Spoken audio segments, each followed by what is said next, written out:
Ladies and gentlemen, welcome to the Ride Mechanic channel. How the heck are you doing today? Alright, today's video. I was scrolling through some social media and I came across what looks like a boat sinking in Tiana's Bayou Adventure. So the question becomes, how did this happen? It's like, well, there's actually two ways to do this, and I want to talk about it. Now get ready. Here we go. This is your first time here, welcome to the channel. I hope you enjoyed this video and check out some of my other videos. I have plenty of them. If this is your returning time, thanks for coming back and watching another video. I also appreciate that more than you know. Alright, so I came across this video on social media and a picture that's basically at Tiana's Bayou Adventure over in Disneyland in California. They had a log essentially that was sunk in the trough. Now, one of the big questions is hey, wait a minute, I thought those were on tracks. Aren't those logs on tracks?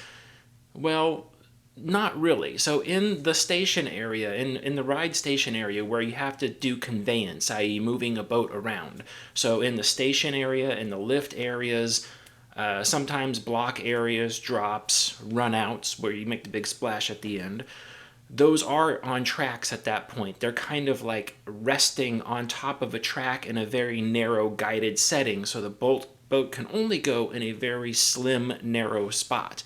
Now, outside of those areas, the free run area, as I would call it, is simply just a trough. It is either like a log ride where it is a raised fiberglass shape that's just in like a U, like this. Or in Tiana's Bayou Adventure case, most of the time, it's actually a concrete U-shaped trough, where the water level in the trough is about 3 feet deep most of the time.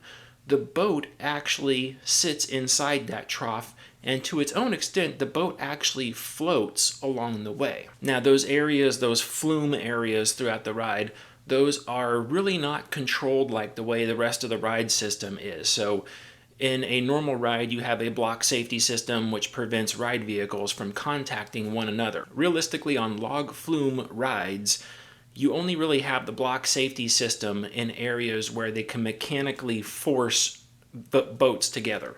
So in areas like the station where you're moving boats out one at a time and in one at a time where you could impact them and hurt somebody, there's the block system set up right there to prevent one boat from running into the next one. Also, the really big one is anytime there's a drop. Now, Tiana's Bayou Adventure has, I think, 3 or 4 drops in it. Some are very small. But those are things where they put gates up at the front to prevent the boat from going out. And then once the boat passes by, the gates close back until the boat trips a set of sensors in the runout or the splashdown area that allows it to say, okay, the boat has cleared that block. Now, in the trough or the flume, basically, there is not really a block section, but there is like these little build-up gates that are in there. They're basically little pneumatic gates that come out from the side, and they stop motion of boats because sometimes those trough segments are very long, and they need to stop motion sooner than that. So what they do is those gates will just close when a ride stop or something is pushed, and the boats will stack up 1, 2, 3, 4, 5, sometimes 6 deep. Well, there is the first scenario where you can get a boat that sinks. Boats in the flume will naturally float. The only time that they don't is when they take on water. So how do you get water inside of the boat? Well, the first way is to fill it with water, i.e. like a lot of splash and water coming inside of it. The second way is a mechanical opening. So where guide wheels and road wheels, because it does have 4 road wheels underneath it. It's got 4 guide wheels on the outside of it. Everywhere that hardware attaches goes through the fiberglass exterior and into the inside. So a lot of times those are gooped up with RTV and silicone to keep them shut to prevent water from coming back in. A lot of older flume rides will actually use basically wood planks underneath there that's inside, sandwiched inside the fiberglass. Those wood planks would help create buoyancy as well. Water coming into the vehicle from the outside is kind of a normal thing As people sit in the vehicle, have you ever sat in a vehicle that was oddly loaded, where you had somebody like me sitting in the very front, maybe 2 or 3 people like me sitting in the very front, and in the back there's just 2 little kids, and the thing is basically doing a nose down to where the front road wheels are almost touching during the entire flume area?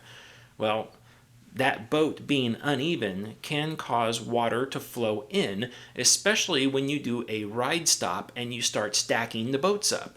If you notice in this picture, a ride stop has been executed and the boats are kind of all nose to tail zigzagged inside there. So what happens is typically if you have a boat that's sitting at an odd angle and you ride stop it, that angle can become exaggerated, and that front nose, where let's say I would be in there at the very front, that nose is already sitting, sometimes just like 6 or 7 inches above the water line that's running on the outside. You gotta remember, the flume level is about 2 feet, 2.5 feet deep, but when you put a log right in it and then you stop it, that water level raises up because that flow has to go around the vehicle now. It typically doesn't just go underneath, it actually goes around it, and the flow comes up higher on the sides. So now the water level has risen when you've stopped the vehicle. The vehicle is nose down, which allows that water to come up and over in extreme circumstances. Now, this is not a normal thing. Typically what it takes is boats stacking up on top of each other, and then that flow is pushing every single boat forward just a little bit, but they can't go forward because they're stopped in this case. So the flow pushes the vehicle forward and will cause that boat that's already at an odd angle to get even worse. The nose will try to go down and the boat behind it will actually push into it harder and push the back up, exaggerating it. That could cause the ride to fill with water for that particular one. We've seen this not only in Disneyland, but we've seen it at Disney World as well. I've seen some boats sink out there as well. So not an uncommon thing to happen, but it does happen. But there was something extra that gets into these things normally that starts this chain of events happening, and that is not just the water that comes over on the inside, because they're designed to do that. They're designed to get wet. Everyone gets wet, so that's a normal thing. Well, just like a normal boat, you have to get that water back out. Well, how do you get that water back out of there? Well, these things are called duckbill valves. You could look them up. They're very simple. All it is it's a piece of rubber that's tapered down to the end. It's got long flaps that typically go down towards it, and what happens is the water pressure puts a lot of pressure on the outside of the duckbill, not allowing anything to go through it. But when you take the water pressure away, the duckbill is allowed to open up, and anything that's on the inside can simply run out. So typically on log rides, on Intamin shoot-to-shoot rides, I know I've got a ton of experience with those, they have duckbills on them towards the very back. Why the very back? Why not in the front or the sides or somewhere else? Because of lift hills. Now, when your boat or your log is going up a lift hill, there's 2 things happening. One, you've got to be risen up to the top in order for your drop at the end. Duh, it's simple. But another thing that's happening during that time is water is draining out of your vehicle. You don't know it because you typically don't see it. It happens behind you. So if you watch a boat going up a lift hill, you can oftentimes see right at the very bottom of the boat, at the very back, you could see little streams of water coming out of some of these. On the shoot-to-shoot rides, they're really easy to see on the lift, so I'll use video for that. But you'll see that water come out of those boats. What that is that's all the excess water that came in. So when the vehicle splashes at the end, you get all the water on you, everyone gets soaked. A lot of people seem to get pissed off too at that point, even though you just got on a water ride for some reason, and now you're upset that you're wet. I take it she got her shoes wet.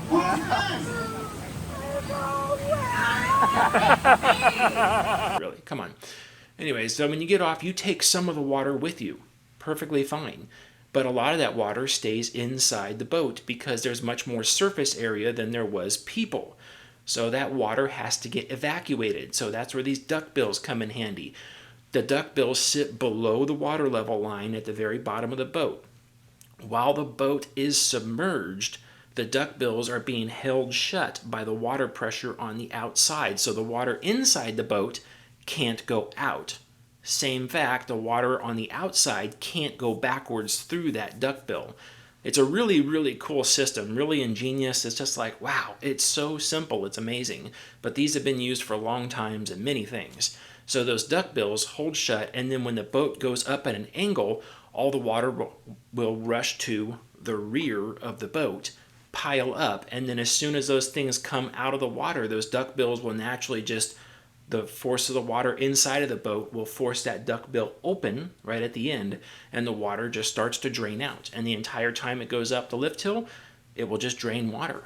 Most lift hills, it doesn't take that long. It only takes about 5 or 10 seconds to drain the boat completely of all of its water back out into the ride. And then when it goes back into the flume for the next time, it's nice and dry on the inside, and it's got plenty of buoyancy that will just cause it to float along the way. So, where am I going with this? More than likely, this incident, actually, that we're looking at, is caused by a problem with the duckbill. Now, there's two things that can happen. I'm very familiar with both of these. All right, so the first thing that happens 9 times out of 10 is that the duckbill gets clogged on the inside. Literally pieces of receipts, that's a number one thing, receipts from vendors and things like that. Receipts go in there and they make a little wad on the inside and they physically plug the opening. Most of the duckbills used on rides are typically only about the size of your thumb or maybe just a little bit bigger. So they're very small. So you can clog those openings up. A lot of manufacturers go to the trouble to put a grate or something inside so whatever crap is inside the log or boat doesn't just come right out and go into that duckbill. But it does happen. So a lot of times those duckbills get clogged up. There's really nothing fancy holding them on. I know on the Shoot the Chute rides, they were simply just pushed on. You literally walked up to the back of the boat and just grabbed them and just kind of pulled and twist at the same time, and it comes right off. And then you could see the hole was plugged up, nothing was coming out of there. All right, so that's the first thing that typically happens. Now, that allows that boat to take on and hold water because it now can't eject all that water efficiently. Efficiently is a term, like, because it might be able to get some out, but not all of it. And then each cycle that it goes, it continues to fill with more and more water. Every time it does that, it gets deeper and deeper in there, and eventually the boat will sink. Eventually it gets so much that the weight of the people plus the added water in there, it just starts to drift down below, and all it takes is that little 4 or 5 inches, and then once that side of the boat dips down and that water starts to rush into it, not all the time, but just like a little rogue wave comes in, it suddenly dumps a lot of water on the inside. And then it goes down further, and then more, and next thing you know, that thing's riding on the trough ground. The second way those duckbills fail is that little piece, that little crap that was inside of there that I was talking about, actually tries to go through the duckbill instead of getting stuck. And what happens when it tries to go through is a lot of times it can't pass all the way through, and it sticks into those little clamped valve assembly inside there. Again, this is just rubber that's formed in this way. There's no springs, there's no nothing else, there's no electronics to it. So you've essentially taken something that was supposed to be flat like this, and you've now wedged it open like this. So what does that do? Well, now the entire time you're in that trough, now the boat is filling with water at that rate of speed. So if you got one that's got something good that's really holding that duckbill open, that thing is now just filling with water the entire time it's sitting below the water line. That's where you get one of these sunk boats. So the answer is yes, the boats are naturally buoyant a little bit, but if you start adding water to them, they will quickly start to go down.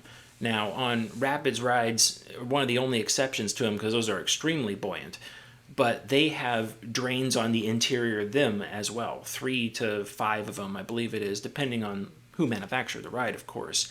And those actually have what looks like a sink drain right in the middle of it, or around where your feet are.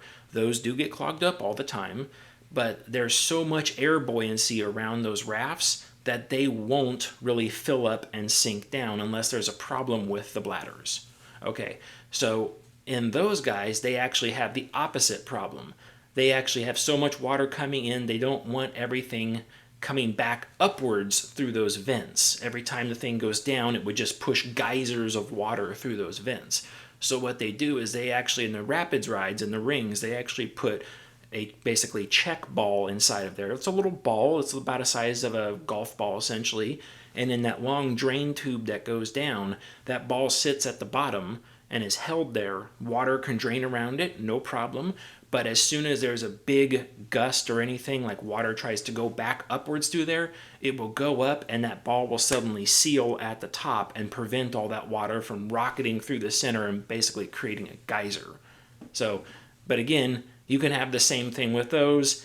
They won't really sink, but you'll come back and the raft will have like 8 inches of water down the bottom, and you have to go down and pick all the stuff off the grating at the bottom of it, and basically other park maps and things like that, and you get rid of that stuff, and then that can then allow the water to drain back out of it effectively, check the air pressure in the bladders, kick it back out. Okay, so let's move on a little bit. I know people like just wanted to hear about logs sinking in the toilet or in the water ride. Let's talk about another thing while we're talking about getting rid of water. Why don't we talk about getting rid of water? Well, on water rides, what's the number one thing that happens? How do we get rid of water in a water ride?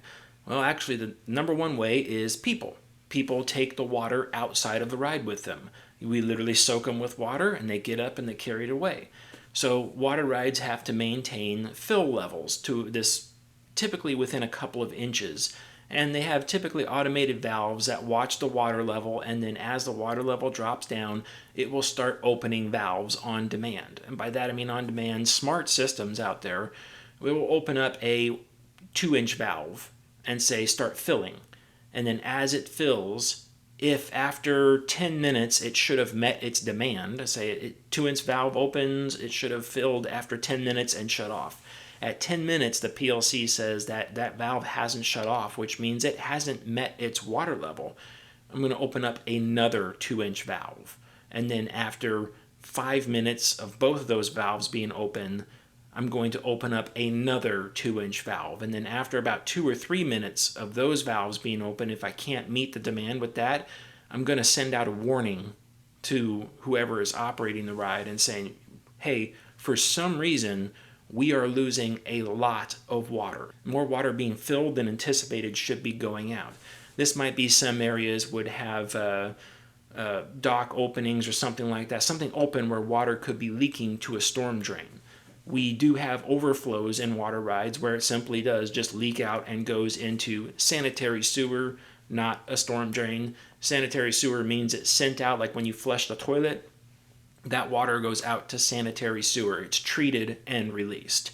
Now, storm drains go directly to like water reservoirs, basins, and stuff like that. But a lot of water rides are treated with chlorine. They're treated with chemicals to keep the water sanitary. So a lot of times you cannot dump that water directly back into the basin unless the water was pulled from that basin originally, i.e. like the Cedar Point, it pulls water from the lake right there to feed its rapids ride. So because it's such a massive body of water, it can't be treated. So it's casual contact. So they just say, okay, once we're done using the ride, we just push that water right back out of there and it goes right back into the lake. So it doesn't really need to be. So when it overflows, it simply just goes right back into the lake. For other rides that don't go in and out of lake bodies, you have to dump it down sanitary sewer. Now, this also causes a problem because sanitary sewers sometimes can't handle the large body of water. So let's talk about our rehab or refurbishment on some of these rides. Our Intamin Shoot the Chute ride held like, I want to say it was close to 1 million gallons of water. It was close there. I want to say it was like 700,000, something like that. But a lot of times you can't just dump 700,000 gallons of water down the sanitary sewer. It will literally flood the utility, and they get very upset if you do that. So before you dump a water ride for the purposes of shutting it down for refurbishment, you have to contact the municipal who's handling that water and say, hey, I've got 700,000 gallons of treated water, which means it's got chlorine in it. So I've got 700,000 gallons of chlorinated water that I need to dump. And then they will come back and they will say, okay, you can dump that water, but you can't dump more than 500 gallons per hour, let's just say. 500 gallons per hour to do that over X amount of time. So this is where it gets kind of tricky. You have to basically start a pump. A lot of rides have like a show pump or a filtration pump, something that can run where you just simply open a valve and now you're dumping the sanitary sewer. Well, you have to crack the valves open and do things such a way where you just don't put down a lot of water at the same time, because most municipalities can't handle all that water at once. So you just crack the valve open and let it go, and then once the ride gets down to where the pump might suck air, you have to shut it off and then use what's called a sump pump and put it down there where it's a very small tube, and then it takes about another day to pump it down the rest of the way. Now, why don't you want air getting inside the pump? That causes cavitation. Cavitation causes heat, all sorts of other things. Cavitation destroys pumps. You don't want it in there, so don't do it. Okay, the last question I can see getting is, like, at the beginning of the video, you said that in the run out there's rails down there. I thought the logs just went down and made a big splash and they were floating at that point. No, there's rails underneath the water. The rails come down, get into the water level, and then they slowly taper downwards. So what that is that the amount of water you impact at the bottom of the ride is the brake. It's what decelerates the log at the same time from that large drop. So you need to make sure you're not just going to go down and hit a brick wall. There's two problems with that. One, it causes people to get injured because they basically slam forward really fast from that hard deceleration. Two is that once it decelerates and it's basically stalls right down there at the bottom of the drop, and then slowly has to meander on down to trough until it eventually clears the photo eye and lets the next log go from up top. That takes a long time to do. So what they do is they angle that slope down so where you get a very gradual splash, a gradual deceleration, and it helps clear that block really quick to allow the next boat to go. So there's what's called run out rails down inside of the run out, which is typically your splashdown area. And then some rides also use suppression rails as well. So when you hit that water, a lot of rides will try to lift up and go over the top of it, and like skipping a stone on water, they will just try to go jump over the top of the surface. You don't want that. You want it to plow into the water in order to slow down properly. So a lot of rides use these suppression rails off to the side that hold the guide wheels and actually force the vehicle down. So if you were to run the vehicle down with no water in it, it would simply just go along right off to the edge of the run-out track and then fall off, go into the rest of the trough. Typically there's like a 5 or 6 inch drop off at the end where the run-out rails stop. If you have water inside of it, it will want to push that boat further down, making it splash out like that. So those suppression rails are necessary sometimes to make sure the boat goes into the water and not on top of it. And then the favorite question I always get from a video like this, which is, what happens if we run a water ride with no water in it and we just send our boat over the top and let it go down? What do you think that would do? Probably bust your boat in half. Like, that would not be good. Water ride boats are very heavy, and they're not extremely strong when you compare it to something like a roller coaster or something like that. So yeah, pretty much as soon as it hit those run-out rail ends and probably dropped onto the concrete, you'd probably crack it, break it in half right there. If people were in it, it would be a very bad thing.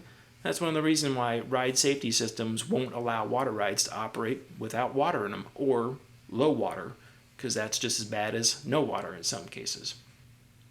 Okay, I think that's about it. Man, short video. These are the kind of coins I toss when I make videos. Sometimes I toss this coin where I want to make a video about this, but it might not be quite enough for a big long video, but it's not quite enough to do as a weekly video. Not sure. Let me know your thoughts. You like short videos or long videos? I know a lot of people don't mind my long ones, but some people can't stand my long ones either, so let me know. Like, subscribe, share, comment, do all that stuff. It does help me out. I do appreciate it. Watch another video if you want. Got a great video on how rapids rides work if you want to see that one. As always, stay off the air gates.